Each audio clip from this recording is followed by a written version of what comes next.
بسم اللہ الرحمن الرحیم۔ اللہم صلی علی محمد و آل محمد۔ ناظرین، انسان کی سماجی زندگی میں پیغام پہنچانے اور پیغام سننے کی بہت اہمیت ہے۔ یہ انسان کی بنیادی ضروریات میں سے ہے۔ کسی بھی دور کا انسان رہا اسے اس کی ضرورت رہی ہے، اور جیسے جیسے زمانہ آگے بڑھتا جا رہا ہے یہ کام اتنا ہی آسان ہوتا جا رہا ہے اور اتنا ہی زیادہ ہوتا جا رہا ہے۔ ہم آج اپنے گھر میں بیٹھ کر نہ جانے کن کن لوگوں کا پیغام سنتے ہیں جنہیں ہم جانتے بھی نہیں ہیں، کبھی ان کا نام بھی نہیں سنا ہے، ان کے بارے میں کسی طرح کی معلومات نہیں ہے، لیکن ہم تک ان کا پیغام پہنچتا ہے۔ دین میں اسی پیغام پہنچانے کو تبلیغ کہا جاتا ہے۔ اس تبلیغ کے دین میں بہت اہمیت ہے، کیونکہ تبلیغ یعنی دین کو لوگوں تک پہنچانا۔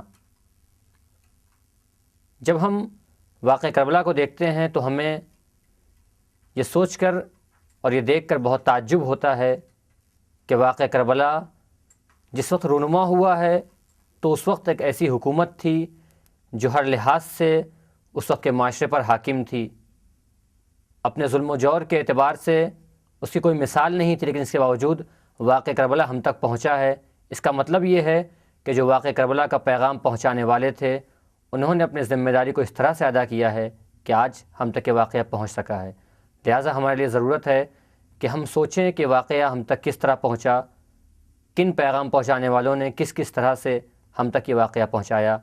آج ہم گفتگو کر رہے ہیں اسی موضوع پر حجت الاسلام والمسلمین مولانا اختر عباس جون صاحب قبلہ سے۔ میں مولانا خدمت میں سلام عرض کرتا ہوں۔ میں بھی آپ کی خدمت میں اور ناظرین کی خدمت میں سلام عرض کرتا ہوں۔ اور ہمارا موضوع ہے پیغام پہنچانا یعنی تبلیغ۔ خود یہ تبلیغ کیا ہے اور انسانی زندگی میں اس کا کیا اثر پڑتا ہے؟ جی ہاں، یہ ایک اچھا موضوع ہے جو جیسا کہ آپ نے کہا کہ بہت ہی زندہ موضوعات میں سے ہے۔ آج کل دنیا میں تبلیغ پہ، جس کو جو ہے انگریزی میں پروپیگنڈا کا لفظ کہا جاتا ہے، ترجمہ یوں کرتے ہیں، البتہ پروپیگنڈا میں جو ہے نگیٹو پوائنٹ بھی پایا جاتا ہے بعض معاشروں میں، لیکن اس پر بہت زیادہ زور دیا جاتا ہے اور ایک بہت بڑا فن کے اعتبار سے اور اس کے اعتبار سے دنیا میں یہ ظاہر ہوا ہے۔ پر اس سے ابھی ہمیں نہیں لینا دینا ہے، چونکہ ہمارا موضوع جو ہے کربلا سے متعلق ہے، تبلیغ کربلا کی، لہٰذا صرف تھوڑا سا اس کے لفظ کے اوپر، معنی کے اوپر توجہ کرتے ہیں۔ تبلیغ جیسا کہ آپ نے خود بھی کہا، تبلیغ یعنی عربی میں بلغا یبلغو بے لام غین سے یہ لفظ بنا ہوا ہے، تبلیغ کا لفظ، جسی سے ابلاغ، تبلیغ، مبلغ سب ایک فیملی کی یہ لفظ ہیں۔ اس کے معنی وہی ہے پہنچا دینا، کسی بھی چیز کو پہنچانا۔ البتہ اسلام میں جب تبلیغ کا لفظ آتا ہے، یعنی اسلامی تبلیغ، قرآن کی تبلیغ، دین کی تبلیغ، تو پہنچانے کا مقصد جو ہے، جہاں تک پہنچانی ہے بات، وہ جو ہے صرف یہ نہیں کہ ایک جگہ سے دوسری جگہ پہنچ جائے، بلکہ اصل میں یہ ہے کہ انسان کے دل تک کوئی بات پہنچا دینا۔ عام طور سے تبلیغ کرنے والے یا مبلغ کے ذہن میں یہ ہوتا ہے کہ بات جو ہے کہ سنا دی جائے، کسی کو کان تک پہنچا دی جائے، لیکن کان تک پہنچانا کافی نہیں ہوتا، یعنی اس کو تبلیغ کہہ نہیں سکتے۔ آج کی دنیا میں بھی جو چیز جو ہے تبلیغ کی جاتی ہے، جو پروپیگنڈے کیے جاتے ہیں، اس میں کوشش یہ ہوتی ہے کہ یعنی غلط چیز بھی ہے تو انسان کے دل میں اس کو اتار دیا جائے، یعنی انسان مجبور ہو جائے کہ اپنے جیب سے پیسہ نکالے، بینک سے پیسہ نکالے اور جا کر ایک ایسی چیز جو اس کی ضرورت کی بھی چیز نہیں ہے لیکن جا کے خرید کے لے آتا ہے، کیوں؟ اس لیے کہ اس کے دل میں یہ بات اتنی اتار دی گئی ہے، چاہے وہ انسان کی ضرورت کی چیز نہ ہو۔ لیکن ایک چیز اگر واقعاً انسان کی ضرورت کی ہے، کہ جو واقعاً جو چیزیں دین انسان کو دیتا ہے وہ انسان کی بنیادی ضرورتیں ہیں، اصلی ضرورتیں ہیں، اس کے لیے صرف یہ کافی نہیں کہ انسان کے کان تک بات پہنچ جائے، بلکہ انسان کے دل تک کسی بات کا پہنچا دینا، یہ ہوا دین کی تبلیغ، پیغام یا کربلا کی تبلیغ کی جو کیا گیا، یعنی جناب زینب سلام اللہ علیہ نے، امام سجاد علیہ السلام نے، یا کاروان کربلا جو بچا ہوا تھا اور کربلا سے کوفہ و شام تک گیا، انہوں نے یہی کام کیا کہ حتیٰ دشمنوں کے دل تک جو ہے کربلا کا پیغام پہنچا دیا، اور اس کے اثرات بھی وہیں فوراً ظاہر ہونا بھی شروع ہوئے تھے۔ بس مختصر معنی یہ ہو تبلیغ کا، یعنی ایک بات کو انسان کے دل تک پہنچا دینا، اس کے لیے جتنے بھی ہنر کی ضرورت ہے، جتنی بھی خود اس کا اثر کیا ہے انسانی زندگی میں؟ آپ نے تو ہلکا سا اشارہ انسانی کیا زندگی میں اثر، تو اس کا ایک الگ یعنی موضوع نے بہت اہم کیا، یعنی اتنا زیادہ اثر ہوتا ہے۔ یہاں پہ ایک تھوڑا لطیفہ ہے، شاید اتنا ٹائم نہیں، مختصر بیان، اتنا زیادہ اثر ہوتا ہے تبلیغ کا اور بار بار کسی چیز کو بیان کرنا، یعنی اس کو تلقین بھی کبھی کہتے ہیں، ایک چیز بار بار انسان کے دل میں پہنچائی جائے، اتنا زیادہ اثر ہوتا ہے کہ ایک لطیفہ یہ ہے کہ ایک آدمی جا رہا تھا ٹھنڈک میں جو ہے وہ پہاڑ پر، یعنی قطب شمال یا قطب جنوب، جو قطب شمال پہ جا رہا تھا، تو ٹھنڈک بہت ہوتی ہے، تو اس کے پہلے جو جا رہے تھے انہوں نے اس کو بار بار یہ کہا تھا کہ تم اپنے آپ کو یہ تلقین کرتے رہنا، اور بار بار اپنے دل کو یہ سمجھاتے رہنا کہ وہاں پہ ٹھنڈک نہیں ہے۔ یہ بیچارہ وہاں پہ جب پہنچا تو پہلے ہی سے اپنے آپ کو اگر ٹھنڈک نہیں ہے، ٹھنڈک اتنا اس نے تلقین کی تھی کہ وہاں ٹھنڈک میں اس کو گرمی لگ رہی تھی۔ یعنی واقعی یہ ممکن ہے چٹکلا ہو، لطیفہ ہو، لیکن حقیقت یہی ہے کہ اگر انسان کے دل تک کوئی بات بار بار پہنچا ہے، تب غلط بات بھی ہو تو انسان کی زندگی اس سے متاثر ہوئی ہے، جس سے بھی آج پوری دنیا اس سے فائدہ اٹھا رہی ہے۔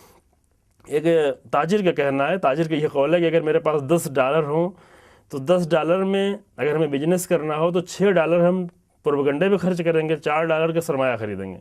یعنی تبلیغ اتنی زیادہ اہم ہے آج کی اس دنیا میں بھی کہ باطل، اگر انسانی ضرورت کی چیزوں کو بھی انسان کو بیچنا ہے تو $4 کا، یعنی مثلا 4 لاکھ روپے کوئی چیز خرید رہا ہے، 6 لاکھ روپے اس پہ خرچ کر رہا ہے، جو ابھی کر رہے ہیں لوگ، تاکہ لوگ اس کو جو ہے لوگوں کے دل تک بات پہنچے۔ پھر اگر کہتے ہیں کہ جو پروپیگنڈا ہے اور یہ انویسٹمنٹ ہے، آپ کا خرچ نہیں ہے۔ جی ہاں، یہ جملہ جو آپ کہہ رہے ہیں بالکل یہ انویسٹمنٹ ہے، کیونکہ اس کے ذریعے سے جو ہے حتیٰ جیسا اس کی باطل چیزیں بھی انسان مجبور ہو جاتا ہے، بچے مجبور کر دیتے ہیں۔ ابھی مارکیٹس میں جاتے ہیں والدین اپنے بچوں کو لے کے، بچے مجبور کرتے ہیں ایک ایسی چیز خریدنے پہ جو ان کے لیے نقصان دہ، کیوں؟ اس لیے کہ اس کی اتنی زیادہ تبلیغ ہوئی ہے۔ پھر اگر یہ تبلیغ حق کی اس طریقے سے ہو اور حق انسان کے ذہنوں تک پہنچے تو، لیکن حق اور دین کی تبلیغ کی ضرورت کیا ہے؟ ایک طرف سے یہ بھی کہا جاتا ہے کہ یہ فطری چیز ہے، انسان کی فطرت میں شامل ہے، انسان جب پیدا ہوتا ہے تو اس کے ساتھ پیدا ہوتا ہے۔ جی یہ بہت اچھی بات ہے، یعنی واقعاً بہت اچھا سوال ہے کہ دین جو انسان کی فطری چیز ہے، لیکن یہ فطری چیز پہ انسان باقی رہتا اگر اس کے سامنے رکاوٹیں نہ ہوتی۔ ابھی مسئلہ یہ ہے کہ انسان کو ایک ایسے نہیں بنا کر بھیج دیا گیا کہ فرشتوں کے طریقے سے تم اپنی فطرت پر باقی رہو، تمہیں دوسری طرف جانا ہی نہیں ہے۔ یہ فرشتے تھے، انسان کے سامنے 2 چیزیں رکھی ہوئی ہیں۔ ایک طرف اگر جو ہے خدا نے فطرت کے ساتھ انسان کو پیدا کیا ہے تو شیطان کی تبلیغ بھی بہت مضبوط ہے، یعنی شیطان مسلسل جو ہے مختلف حربوں سے، ایسے حربے جس کو کبھی کبھی انسان پہچان بھی نہیں پاتا، اور طرح طرح کی رکاوٹیں، شیطانی پوری مشینری، صرف ایک شیطان نہیں، یعنی شیطان کی بہت بڑی مشینری جس میں جنات اور انسان اور خود ابلیس، یہ سب کچھ پورے آتے ہیں۔ تو یہ جو رکاوٹیں ہیں، یہ رکاوٹیں آ کر کبھی انسان کی فطرت کے اوپر جو آ کر، نیچر کے اوپر آ کر جو ہے وہ فطری روح، جو پاکیزہ روح انسان کی، اس پر غالب آ جاتی ہیں۔ روایتوں میں بھی یہ مطلب جو ہے جیسا کہ ملتا ہے کہ مثلا انسان کی روح سفید ہوتی ہے لیکن دھیرے دھیرے اس پر دھبا پڑتا ہے ایک ایک کر کے۔ یہ دھبا یعنی تعبیر ہے، یعنی یہ کہ وہی برائیاں جیسے یعنی شیطانی تبلیغ پر انسان، جب پروپیگنڈے پہ انسان جو اپنا کان دھرتا ہے اور وہ باتیں سنتا ہے تو دھیرے دھیرے انسان کی روح جو ہے فاسد ہونے لگتی ہے۔ تو یہ فطری تقاضے اس کے دھیرے دھیرے خاموش ہو جاتے ہیں۔ یعنی شروع میں مثلا ایک پاکیزہ انسان، ایک بچہ جب کوئی گناہ کرتا ہے تو وہ شرمندہ ہوتا ہے، باپ کے سامنے شرمندہ ہوتا ہے، ماں کے سامنے شرمندہ ہوتا ہے، دوسروں کے سامنے شرمندہ، اپنے کلاس میں شرمندہ ہوتا ہے، لیکن وہی انسان جو ہے بار بار کرتے کرتے ایک مجرم، زبردست مجرم بن جاتا ہے، پھر اس کو جرم کرنے میں مزہ آتا ہے۔ یعنی انسان اس طرح ہے کہ اسے جرم کرنے میں مزہ آنے لگتا ہے، جس بات میں پہلے وہ خود شرمندہ ہو رہا تھا ابھی اس کو جرم کرنے میں مزہ آتا ہے۔ تو ٹھیک ہے، دین فطری ہے، لیکن رکاوٹیں بھی دین کے سامنے رکاوٹیں بہت ہیں۔ اس وقت ضروری ہے کہ جس طریقے سے باطل کی تبلیغ ہو رہی ہے، اسی طریقے سے حق کی تبلیغ اس طریقے سے کی جائے کہ وہ باطل کی سیاہی انسان کے دل سے اور انسان کی روح سے جو ہے دور ہوتی رہے۔ ہم گفتگو کرتے ہیں کربلا کی، چونکہ ہمارا اصل موضوع کربلا ہی ہے، تبلیغ کے متعلق کہ حسین صاحب والسلام قائد ہیں، اس قافلے کے رہبر ہیں، اس تحریک کے۔ آپ نے کس حد تک توجہ دی اس بات پر کہ واقعہ کربلا کا پیغام کس طرح سے پہنچایا جائے اور اس کی تبلیغ کس طرح سے ہو؟ یہ ایک بہت اچھا رخ ہے یعنی اس گفتگو کا کہ امام حسین علیہ السلام نے، چونکہ یہ ایک اہم عنصر تھا، چونکہ امام حسین علیہ السلام اتنا جانتے تھے کہ یہ واقعہ پیش آئے گا تو یزیدی مشینری، پوری پروپیگنڈا مشینری پوری ایکٹیو ہو جائے گی، فعال ہو جائے گی، اور پوری طرح فعال ہوئی، یہاں تک کہ انہوں نے یہ کوشش پوری کر ڈالی، اور اس کوشش میں کسی حد تک جو ہے اثر بھی پڑا بعض لوگوں پر، اس کا اثر ابھی بھی بعض لوگوں کے پاس ہے کہ وہ یا ایک بغاوت تھی معاذ اللہ، اور حکومت کے خلاف اور اسلامی حکومت کے خلاف یہ جو قیام کیا تھا، یہ تبلیغات جو ہے ہونی تھیں اور ہوئیں، بہت شدید تبلیغ ہوئی۔ لیکن اس کے مقابلے میں امام حسین علیہ السلام نے جو شروع ہی سے یعنی کہ کربلا میں جا کر مدینے ہی سے جو انتظام کیا تبلیغ کا، ایک تو تھے کہ قربانی دینا ہے، جوان کو لے گئے، اپنے اصحاب کو لے گئے، اصحاب کو جو اس لائق تھے ان کو خط لکھ کر بلایا، جو اس لائق نہیں تھے ان سے اپنے آپ کو دور کیا ایک پاکیزہ ایک عظیم قربانی پیش کرنے کے لیے. لیکن کربلا کے ایک رخ ہے. دوسرا رخ یہ کہ اتنا بڑا کارنامہ اس پیش آ گیا ہے جو بہت 6-7 گھنٹے کی مدت میں، ایک دوپہر ایک عصر عاشور تک، یہ کربلا جیسے ایک گفتگو میں اور کہا گیا کہ کربلا میں دفن ہو جاتی، کربلا میں ختم شہداء کے ساتھ، لیکن اتنا عظیم کارنامہ یہ آگے کیسے بڑھے گا؟ اس کے بڑھنے کا ایک ہی طریقہ ہے، وہ اس کی صحیح تبلیغ ہونا. اس کا انتظام محمد صلی اللہ علیہ وسلم نے مدینہ ہی سے کرنا شروع کیا. یہ جملہ جو بار بار آ کے لوگ سوال کرتے تھے، کبھی محمد حنفی آ کے سوال کرتے تھے، کبھی عبداللہ ابن عباس نے آگے سوال کیا، کبھی دوسروں نے آگے سوال کیا کہ آپ کیوں جا رہے ہیں؟ کہ ہم جا رہے ہیں اس لیے کہ اللہ ہمیں ان اللہ شاء یرانی قتیلا، اللہ ہمیں مقتول دینا چاہتے ہیں. اللہ کا دین ہمارے خون سے بچنے والا ہے. اللہ کے دین کی آبیاری، اللہ کے دین کی بقا جو ہے اس میں خون کی ضرورت ہے. یعنی امت اس طرح سو گئی ہے، غافل ہو گئی، بغیر خون کے بیدار ہونے والی نہیں ہے. خوب، یہ تو مسئلہ حل ہے، یہ آسانی سے لوگوں کو سمجھ میں آ گیا. لیکن اس کے بعد والا مرحلہ ان کے لیے سمجھنا مشکل تھا. وہ یہ کہ سوال کرتے اگر آپ جا رہے ہیں، ٹھیک ہے قربانی دینا ہے، قربانی ہمیشہ دی گئی دین کے نام پر، دین کو بچانے کے لیے، پھر آپ بیویوں کو کیوں لے کے جا رہے ہیں؟ یہ مسئلہ جو ہے یہ سمجھنے کے لائق. کوئی میدان جنگ میں اگر کوئی جاتا ہے تو خواتین، اور وہ بھی خواتین بالکل ایسی عظیم خواتین کو خاندان عصمت و طہارت کو لے کے جانا، یہ لوگوں کے لیے، حتیٰ عبداللہ ابن عباس جیسے لوگوں کے لیے سمجھنا مشکل تھا. وہاں پر امام صلی اللہ علیہ وسلم کا جو جملہ ہے وہ بہت خوبصورت ہے، وہ اسی موضوع کے اوپر ہے. فرمایا کہ ان اللہ شاء ان یراہن سبایا، اللہ چاہتا ہے کہ ان کو اسیر دیکھے. اللہ کیوں چاہتا ہے ان کو اسیر دیکھے؟ مثلا ایسے علی و فاطمہ کی بیٹیاں، مثلا دنیا میں کوئی اور بھی ایسا خاندان ہے، کوئی ایسے دو عظیم انسان، ماں باپ جس کے دونوں علی و فاطمہ جیسے ہیں؟ پوری تاریخ میں نہیں ہے. کسی بھی اولاد کے ماں باپ علی و فاطمہ جیسے نہیں ہیں. یعنی پوری تاریخ انسانی میں یہ ایسی بیٹیاں، ان کو لے کے جا رہے ہیں. کیا امام فرما رہے ہیں کہ اللہ چاہتا ہے ان کو اسیر دیکھے. اللہ کیوں ان کو اسیر دیکھنا چاہتا ہے؟ اللہ کیوں جو ہے چاہتا ہے کہ یہ کوفے کے بازار میں جائیں؟ اللہ کیوں چاہتا ہے کہ یہ شام کے بازار میں جائیں؟ اللہ تو نہیں دیکھنا چاہتا. اللہ صرف اگر دیکھنا، اس لیے دیکھنا چاہتا ہے کہ یہ کربلا کی زندگی اسی میں پوشیدہ ہے. یعنی کربلا میں جو شہادت ہو گئی، یہ شہادت باقی نہیں رہ پائے گی اگر یہ نہ ہو.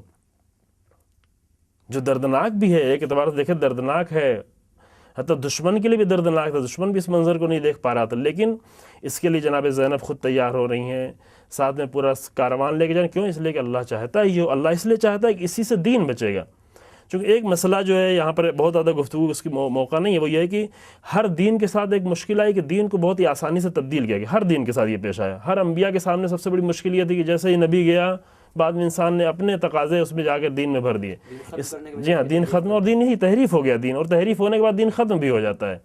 اسلام کے ساتھ بھی یہی سب کچھ ہونے والا تھا، ہو رہا تھا. 50 سال گزر گئے تھے رسول اللہ کی وفات، یہی سب کچھ ہو رہا تھا.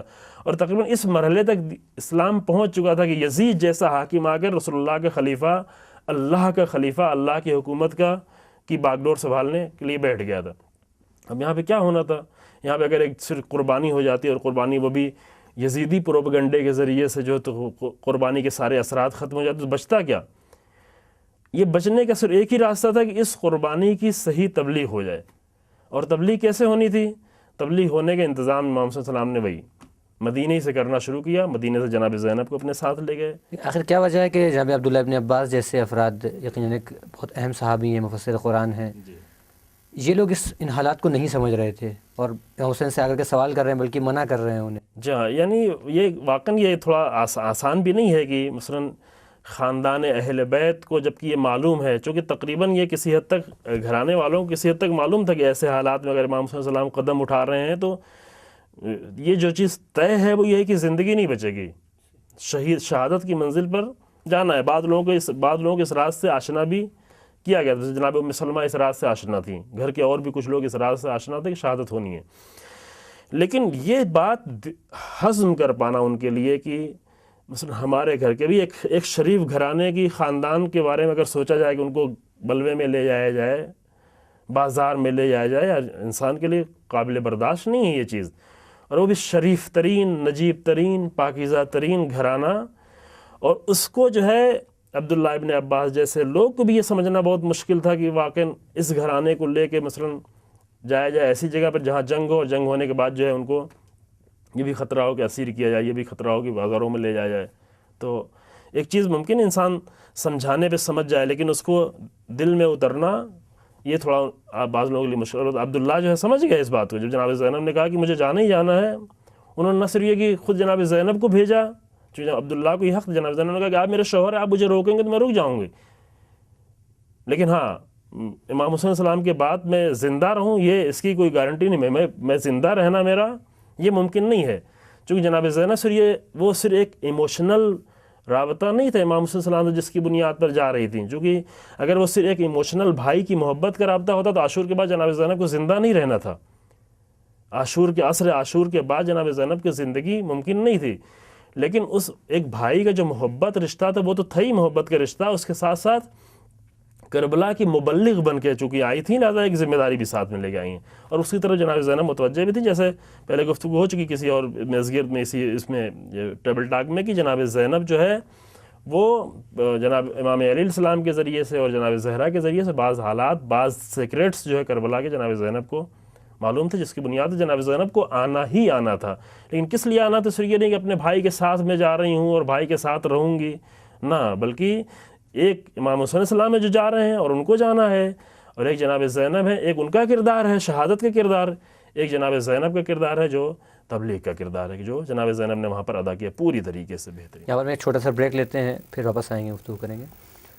تو ناظرین یہاں پر میں بریک لیتے ہیں اور پھر واپس آئیں گے، اسی گفتگو کو جاری رکھیں گے.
تو آئیے ناظرین پھر سے گفتگو شروع کرتے ہیں کربلا کا پیغام پہنچانے پر اور ان پیغام پہنچانے والوں کے سلسلے میں. ہماری گفتگو تھی کربلا کے متعلق اور اس کے پیغام کے متعلق. آج جب ہم دیکھتے ہیں تو ہمارے سامنے پیغام پہنچانے کے بہت سے طریقے ہیں، بہت نئے نئے طریقے ہر روز ایجاد ہو رہے ہیں. اس وقت پیغام پہنچانے والوں نے، کربلا کا پیغام پہنچانے والوں نے کس طرح سے پیغام لوگوں تک پہنچایا اور کن کن طریقوں کو اپنایا؟ جی ہاں، یہ کربلا کے پیغام پہنچانے کے جو طریقے پہ اگر دیکھیں تو بہرحال اس زمانے میں اتنے وسائل نہیں تھے. ایک جگہ سے دوسری جگہ خبر پہنچنا بھی، مثلا امام صلی اللہ علیہ وسلم کے شہادت کی خبر مدینے بہت دیر میں پہنچی، اور دوسری جگہوں بھی بہت دیر میں پہنچی، چونکہ پہنچنے کا کوئی راستہ نہیں تھا. صرف ایک راستہ تھا کہ کوئی گھوڑے پہ سوار ہو کر تیزی سے گھوڑا دوڑاتے ہوئے صحرا میں جائے اور ایک بات جو ہے کسی ایک تک پہنچائے. پھر وہ دھیرے دھیرے دھیرے جو ہے، کوئی ایسا عمومی وسیلہ تو اس زمانے میں نہیں تھا. لیکن اس طریقے پہ گفتگو کرنے سے پہلے ایک جملہ میں پہلے کہنا چاہتا ہوں کہ اس طریقے سے، جس بھی طریقے سے، وہ بعد میں گفتگو ہوگی، اس طریقے سے کربلا کا پیغام پہنچا ہے کہ بہت ہی کم مدت میں اس کے اثرات، جو جس پر شاید بعد میں گفتگو ہو، اس کے اثرات پورے عالم اسلام میں بڑھنا شروع ہو گئے. یعنی امام حسین السلام نے تبلیغ کا، کربلا کے تبلیغ کا اتنا جو انتظام کیا، یعنی اس سے بہتر انتظام کوئی ممکن نہیں تھا. چونکہ بہرحال ایسے افراد نہیں تھے کہ اگر افراد ہوتے بھی، مان لیجئے بہت سارے افراد ہوتے جو گھوڑے پہ بیٹھ کے تیزی سے مختلف شہروں میں جاتے اور جا کر بیان کرتے کہ یہ ہوا یہ ہوا، اس کا اثر نہیں ہوتا. چونکہ ایک چیز آدمی آ کر بیان کرے، اس کا اس قدر اثر نہیں ہو سکتا کہ آدمی نے آ کر واقعہ دیکھا ہے، بیان کیا ہے، ہوتا ہے لیکن اس قدر اثر نہیں ہوتا. لیکن جو اللہ کی طرف سے جو طے تھا، البتہ امام صلی اللہ علیہ وسلم نے جو کیا وہ اللہ کی طرف سے، وہی جملہ جو ہم نے کہا ان اللہ شاء یراہن سبایا، وہ اللہ کی طرف سے تبلیغ کا طریقہ بھی طے تھا. اور مؤثر ترین طریقہ یہ تھا کہ پاکیزہ ترین افراد، مظلوم ترین افراد، پاکیزہ ترین افراد کے سر وہ نوک نیزے پر. دشمن یہ سمجھ رہا ہے کہ ہم اپنی فتح کا اعلان کر رہے ہیں، سروں کو نوک نیزے پہ لے کے آئے ہیں اپنے فتح کا اعلان کرنے کے لیے، بیویوں کو اپنے ساتھ لے کے آئے ہیں اسیر بنا کر تاکہ لوگوں کو یہ بتائیں کہ ہم فتح حاصل کر کے آئے ہیں. لیکن یہی وسیلہ بالکل یعنی 180 درجہ بالکل 100% جو ہے یزید کے خلاف استعمال ہوا. یعنی مصلحت پروردگار اور حکمت پروردگار یہ ہے کہ میں نے عرض کیا کہ یہ اللہ کی طرف سے یہ چیزیں طے تھیں کہ اللہ چاہتا تھا یہ ہو. بالکل اس کے برعکس ہو گیا. یعنی کوئی بھی طریقہ وہاں پر تبلیغ کے اپنایا جائے اتنا مؤثر نہیں ہو سکتا تھا جتنا مؤثر یہ طریقہ ہوا. جو دشمن سمجھتا ہماری فتح کا سامان ہے یہ وہی ہوا. اور امام صلی اللہ علیہ وسلم نے اسی لیے خاص انتظام جیسے عرض کیا نا کہ حبیب نے مظاہر کو کوفے سے بلایا. کیوں؟ اس لیے کہ حبیب نے مظاہر کا سر اگر نوک نیزے میں بلند ہوگا تو دنیا سمجھے گی یہ کون ہے. حبیب مظاہر جو حافظ قرآن ہے, جو قرآن کے زبردست جو ہے عالم ہیں, جن کی شخصیت جو ہے پاکیزگی کے اعتبار سے معروف, ایک معمولی شخصیت نہیں جناب حبیب مظاہر. ایسے لوگوں کی ضرورت تھی امام صلی اللہ علیہ وسلم. چونکہ یزید نے کہا کہ یزید کی جو پروپیگنڈا مشینری تھی وہ یہ کہتی حسین نے بغاوت کی, اور اس کا مثلا اگرچہ امام صلی اللہ علیہ وسلم فرزند رسول تھے, رسول اللہ کے نواسے تھے, لیکن شام میں اس حد تک کوئی 1-2 دن کی تبلیغ تو نہیں تھی, یہ 30 سال سے تبلیغ کا سلسلہ چل رہا تھا. یزید نے تو یہ کام نہیں شروع کیا تھا, اس کے پہلے سے کام سلسلہ شروع تھا. اور یہاں تک تبلیغ ہو چکی تھی کہ جب شامی نے امام حسن علیہ السلام جو معصوم شخصیت ان کو دیکھا تو باقاعدہ جو ہے برے لفظوں میں یاد کرنا شروع کیا ہے نا, شب و شتم جو یعنی اپنے لفظوں میں کہتے ہیں, یعنی برے لفظوں میں یاد کرنا شروع کر. اس طرح تبلیغ تھی. امام علیہ السلام کی جب شہادت ہوئی مسجد میں تو اس طرح شام میں تبلیغ کی گئی تھی کہ شامی لوگ کہنے لگے کہ امام علیہ السلام مسجد میں گئے کیوں تھے. یعنی امام علیہ السلام کا امام علی کا مسجد میں کیا کام تھا, علی کا مسجد سے رابطہ کیا تھا, یا تبلیغ کا اثر دیکھ سکتے ہیں. تبلیغ کا اثر وہاں پر جو ہے اس حد تک تھا. ایسے ماحول میں اگر کوئی گھوڑا لے کے دوڑاتا ہوا جائے گا کہ امام صلی اللہ علیہ وسلم شہید ہوئے, اس کا کوئی اثر ہونے والا نہیں تھا. یہاں پر کون سی چیز اثر ہو سکتی تھی, اثردار ہو سکتی تھی؟ خود جانا, جناب زینب کا وہاں پر جانا. جناب زینب جب پہلی مرتبہ وہاں پر گئی ہیں تو لوگ کیا کر رہے تھے, یعنی ہوا جی دردناک واقعہ جو پتھر, آگ, لکڑیاں, جو جملے ہیں روایتوں کے کہ شام میں یہ ہوا, کوفے میں یہ نہیں ہوا لیکن شام میں یہ ہوا کہ آگ و پتھر کی بارش کرنا. ایسے ماحول میں کون سی چیز, مثلا حتیٰ کہ آج کی مشینری ساری تبلیغ کی میڈیا کی ہوتی ہے, ریڈیو, ٹیلی ویژن, سب کچھ ہوتا, ان سب کے ذریعے سے تبلیغ کیا تھی, فائدہ نہیں تھا. لیکن اس زمانے میں 1400 سال پہلے, 1370-72 سال پہلے جو الہی تبلیغ کا طریقہ تھا, جو حسینی تبلیغ تھی, وہ یہ تھی کہ ایسے ماحول میں کہ جہاں پر لوگ پتھر مار رہے تھے, جہاں پہ لوگ آگ کی بارش کر رہے تھے, جہاں پہ لوگ چھتوں سے لکڑیاں پھینک رہے تھے, جو کچھ بھی ہاتھ میں آتا تھا پھینک رہے تھے, اسی ماحول میں کچھ دن رہنے کے بعد یہ ہوا کہ یزید کو یہ محسوس ہونے لگا کہ اب ہماری حکومت خطرے میں ہے. ایسے تو نہیں کہ یزید کو رحم آ گیا اور جناب زینب کو آزاد کر دیا, امام سید سجاد کو آزاد کر دیا. یزید کو رحم آ گیا اور امام سید سجاد کی جان پہ کوئی خطرہ نہیں ہو نا. اس طریقے سے وہاں پر عمل کیا تھا. وہ عمل کیا تھے؟ ایک تو سب سے پہلا عمل جیسے ہم نے سوال کیا, ایک تو سب سے پہلا ہے کہ اسیری کے شکل میں جانا, ایسے پاکیزہ لوگوں کا اسیری کے شکل میں جانا. اور وہاں پہ ایک چیز پہ جو بہت زور دیا امام سجاد علیہ السلام کے خطبے میں بھی ہے, جناب زینب خطبے میں بار بار جو پہچانوایا, یہ کہ پہچانوایا ہے کہ ہم کون ہیں. اپنا رابطہ رسول اللہ سے, اپنا رابطہ جناب زہرا سے, امام علی علیہ السلام کی جو خدمات تھی جس کو بھلایا گیا تھا, کوشش کر کے وہاں پر بھلایا گیا تھا. امام نے کیا کیا, مثلا امام علی علیہ السلام نے کیا کیا, خندق میں کیا کیا, خیبر میں نے کیا کیا, فلاں جگہ, یہاں وہاں, تمام جو ہے واقعات جو خطبے میں بار بار پہچانا ہے کہ میں کیا ہوں. امام سجاد علیہ السلام نے اپنے آپ کو پہچانا, میں منا کا بیٹا ہوں, میں مشہر کا بیٹا ہوں, میں مسجد حرام کا بیٹا ہوں, یعنی یہ سب کچھ میری وجہ سے ہے. اور ایسی حالت میں جا کر جب اس طریقے سے تبلیغ کرنا شروع کی, ایک وہ خود اسیری کی حالت, پھر وہاں پر جو ہے اس اسیری کی حالت میں مظلومیت, کیا کوئی مظلومیت خود بھی کیا ہوتی ہے انسان کے. ممکن ہے کہ یزید کے پہلے کی تبلیغ کے اثر میں پہلے وقت میں انسان نے پتھر مارا اور لکڑی ماری, لیکن مظلومیت خود انسان کے دل میں جگہ بناتی ہے نا. یہ ایک فطری جگہ بنتی ہے. جب یہ فطری جگہ بن جاتی ہے تو اب مؤذن اذان دے رہا ہے, امام سجاد علیہ السلام نے خطبہ دیا, مؤذن نے اذان دی, مؤذن کی اذان کے بیچ میں امام سجاد علیہ السلام نے جملہ کہا کہ یہ رسول اللہ کا جو نام لیا, تمہارے دادا تھے یا میرے دادا تھے, تمہارے نانا تھے یا میرے نانا, تمہارے جد تھے یا میرے جد تھے. یہ جب امام سجاد علیہ السلام کو خطبے سے روکا گیا, امام نے فرمایا کہ مجھے اجازت ہے کہ میں بھی کچھ بیان کروں. یزید نے روکنا چاہا, لوگوں کی طرف سے خود یہ سوال ہوا کہ نہیں, جب انہیں بھی بولنے دیں, دیکھیں کیا بولتے ہیں.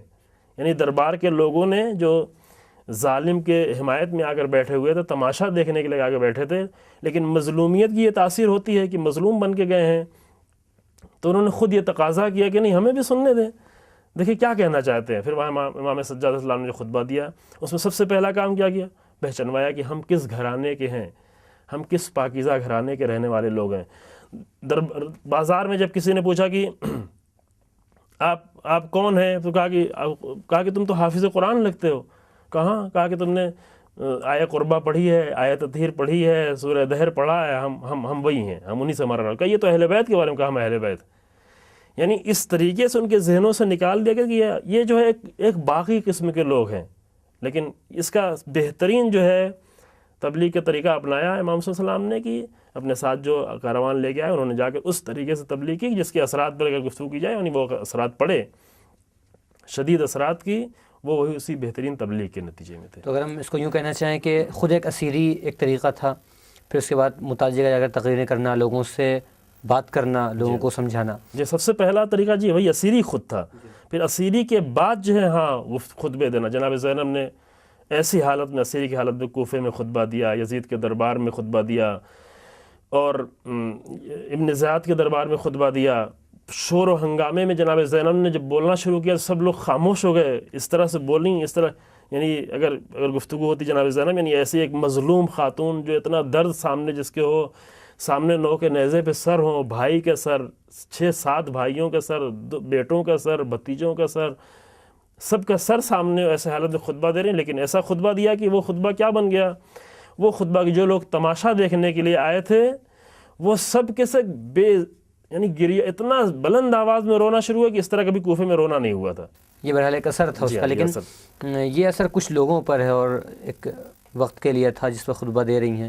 لیکن ظاہر ہے کہ جیسے کہ آپ نے کہا اس کے بہت سے اثرات تھے. ظاہر ہے اس کے حکومت پر بھی اثرات پڑے ہوں گے، اس وقت کے سماج پر، آئندہ کے معاشرے پر. تو وہ یہ اثرات کیا تھے؟ ایک پورا الگ موضوع یہاں پہ صرف اشارہ کر دیتے ہیں یہاں پر، چونکہ اس پہ ایک الگ موضوع پہ گفتگو ہونے کی ضرورت ہے کہ کربلا کے اثرات کتنے ہیں. شاید وہ ایک گفتگو بھی کافی نہ ہو.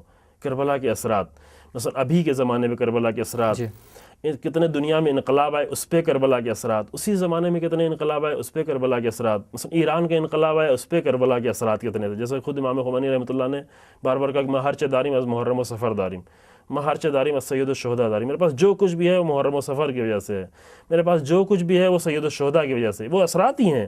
حتیٰ ہمارے ہندوستان کے انقلاب پہ کربلا کے اثرات، وہ روح جو ہے امام صلی اللہ علیہ وسلم نے زندہ کی، وہ کسی قوم کی نہیں ہے، یعنی کسی شیعت صرف شیعہ کے لیے ہے. یعنی ظلم کے خلاف اٹھ کھڑے ہونے کے یہ جذبہ، وہ بھی اتنے ہمت کے ساتھ، اتنی عظمت کے ساتھ، اتنے اخلاقی پابندیوں کو ساتھ، اس کے اثرات جگہ جگہ پڑے. مثلا قائد ہندوستان کے لیڈر نے بھی یہ کہا کہ کربلا سے ہمیں اثرات ملے ہیں، جو سب کے لیے واضح ہے. وہ ایک اثرات ہیں جو بہت سے لوگ نہ بھی جانتے ہوں ظاہری طور پر، پھر بھی اس کے انڈائریکٹ اس کے اثرات جو ہے پڑے. فوری جو اثرات پڑے وہ یہی کہ شام جو یزید کا دربار تھا اور یزید کا حکومت کا مرکز تھا، وہاں پر شام میں اسیروں کو روکنا ان کے لیے مشکل ہو گیا.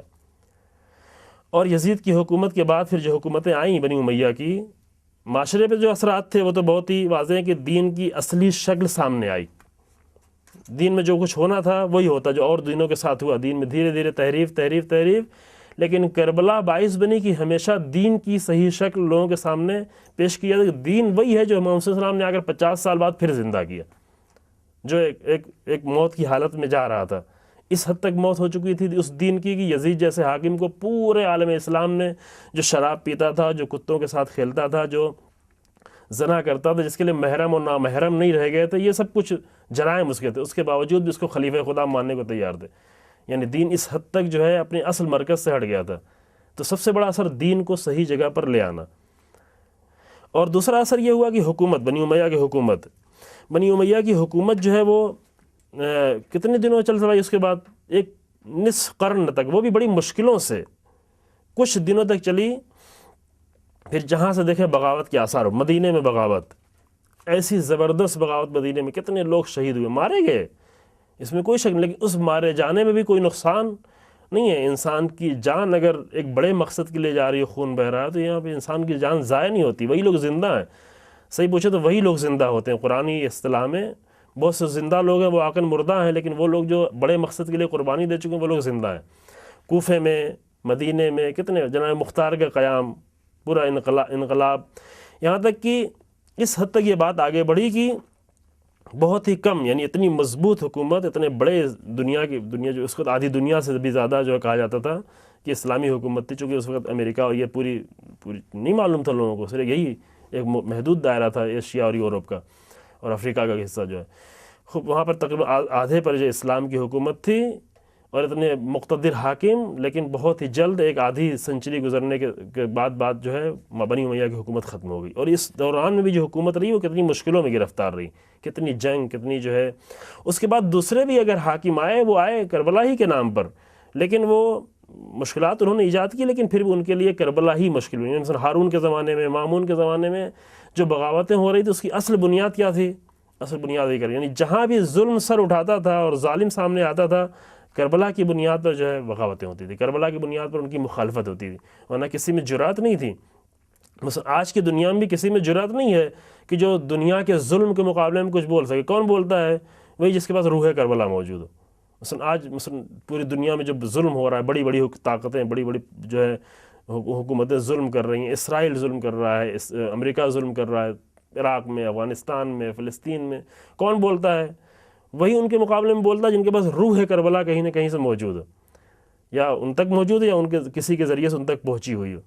اگر روح کربلا نہیں ہے، یعنی یہ کر دیا۔ وہ ایک شعر ہے پاکستان کے ایک شاعر کا کہ حسین تم نہیں رہے، تمہارا گھر نہیں رہا، مگر تمہارے بعض ظالموں کا ڈر نہیں رہا، یعنی یہ روح انسان کے دل میں امام صلی اللہ علیہ وسلم نے ایجاد کر دی۔ جب بھی ظلم سر اٹھائے گا، کتنا ہی قوی کیوں نہ ہو، کتنا ہی مضبوط کیوں نہ ہو، اگر روح حسینی اس کے اندر موجود ہو، ظالم کا ڈر نہیں رہ جائے گا، اسلحوں کا ڈر نہیں رہ جائے گا، چونکہ امام صلی اللہ علیہ وسلم نے کر کے دکھایا کہ یزید جیسے حاکم کے سامنے کھڑے ہو۔ تحریک کربلا کا سب سے بڑا جو اثر تھا وہ یہی ظلم سے مقابلہ تھا، جو اس وقت بھی یعنی ایک اثر یہ کہیں، ایک تو صحیح دین کا محفوظ ہے، سب سے بڑا اثر یہ آپ کہہ سکتے ہیں کہ صحیح دین اسلام، یعنی اسلام کے ساتھ بھی وہی سب کچھ ہونے والا جو دوسرے دین کے ساتھ ہوا، لیکن اسلام صحیح شکل میں جو بھی عمل باقی رہ کرتا گیا، تھا اسے کہا جاتا تھا کہ یہی وہی دین بن جاتا تھا۔ یزید کا بھی جو عمل تھا وہی دین بن جاتا، کچھ دن بعد یزید کا شراب پینا بھی دین بن جاتا، کیونکہ یزید کا عمل تھا، حاکم خلیفہ رسول یہ کام کر رہا ہے، لیکن اصلی اور صحیح دین اپنی شکل میں باقی رہا وہ کربلا کے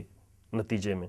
پھر اس کے بعد ہاں ظلم کے مقابلے میں چاہے کوئی بھی سماج ہو، کوئی بھی معاشرہ، کوئی بھی مذہب ہو، روح حسین انڈائریکٹ طور پر اگر وہاں پر موجود ہے تو وہ ظلم کے مقابلے میں کھڑا ہوتا ہے، بولتا ہے۔ یہ حسین علی نے روح دی ہے کہ جو ایک اثر بڑا اثر، اور اس کے علاوہ بہت سارے اثرات ہیں جس کے لیے ایک الگ گفتگو کی۔ جی ہاں، بہرحال کافی اثرات ہیں، آپ نے جیسے کہ اس سے پہلے بھی کہا کہ الگ سے گفتگو کرنے کی ضرورت ہے اور شاید ایک بار اس پر گفتگو نہ بھی ہو سکے۔ فی الحال ہمارا ٹائم ختم ہو رہا ہے۔ ناظرین، خداوند عالم سے ہماری دعا ہے کہ ہمیں باطل پروپیگنڈوں سے بچنے اور حق کی بات اور حق کا پیغام سننے کی توفیق عطا فرمائے۔ خدا حافظ۔